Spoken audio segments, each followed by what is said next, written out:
The door was very heavy, probably for fire protection, and when it shut behind me, the room was plunged into darkness. I felt along the wall and found a light switch, and a bulb above my head flickered on. I took a look around. Along one wall there was lots of fuse boxes and metal cupboards with black handles.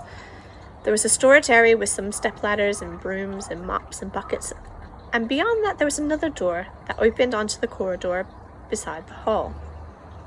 I knew that this door also had a danger of death sign on it on the other side, as I'd walked past it hundreds of times going to and from lessons.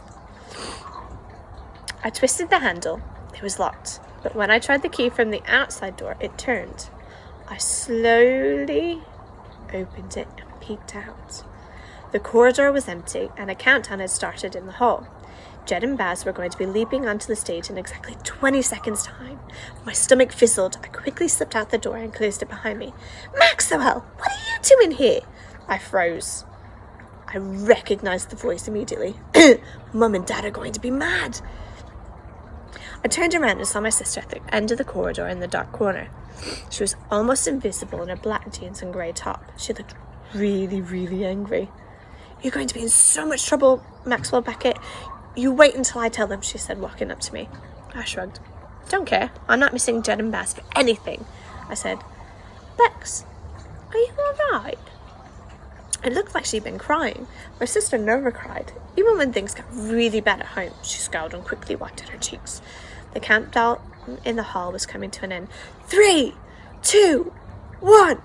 And then there was a mighty cheer as Jed and Baz walked out on the stage.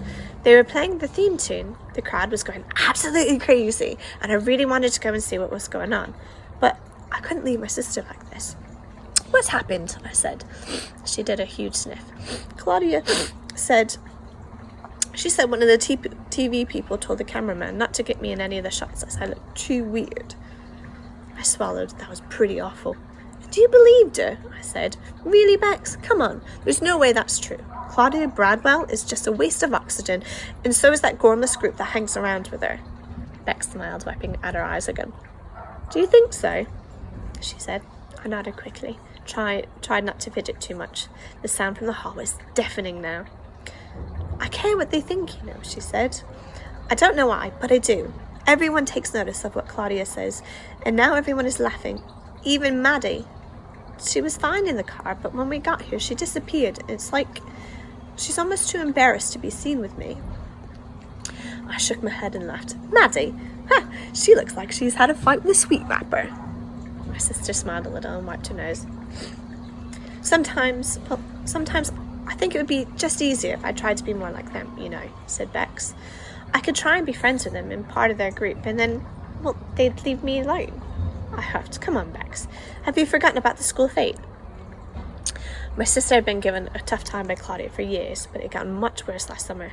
Bex won a big raffle prize at the school fete, a huge basket full of makeup and smelly bath stuff, and then suddenly Claudia was sniffing around her, being all friendly.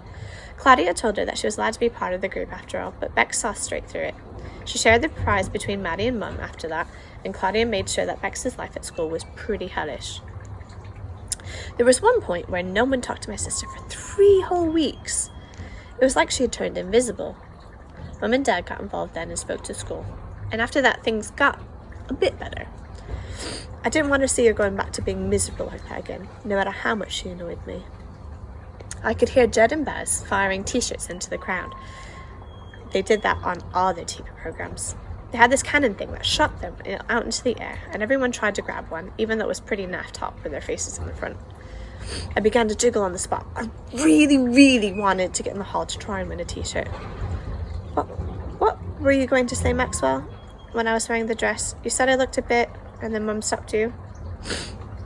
The noise from the hall was so loud now that I had to shout, "I was going to say you looked a bit like a stranger, that's all. You didn't look like my sister." She blinked at me, dabbing at her nose with a tissue. I wasn't being rude, no matter what Mum thought. "This is you," I said, pointing at her grey History Ain't Dead t-shirt. "It's a good thing you're not like Claudia and her witches. Not a bad thing." She wrinkled her nose, and a small smile formed on her lips. "They don't like you because you're a nerdy swat and you like history, and you get your homework in on time, and that is really annoying." She opened her mouth to object. But, that's how your brain is wired. Just like Claudia's brain is wired to be an evil cow. Bex grinned. I hated that dress, she said, and wanted to wear this, but I went along with it because it was making Mum happy.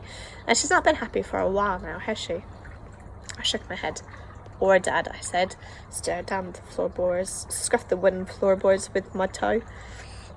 You really shouldn't be here, you know. You'll get in a whole heap of trouble if you're spotted, said Bex. I know. All I'm going to do is sneak in at the back, watch a little bit and go home. I'm not doing any harm, she nodded. Okay, well go on in before you miss it. I grinned at her. She grinned back and I ran off. Little did I know, the next time I saw my sister, she would have no idea who I was.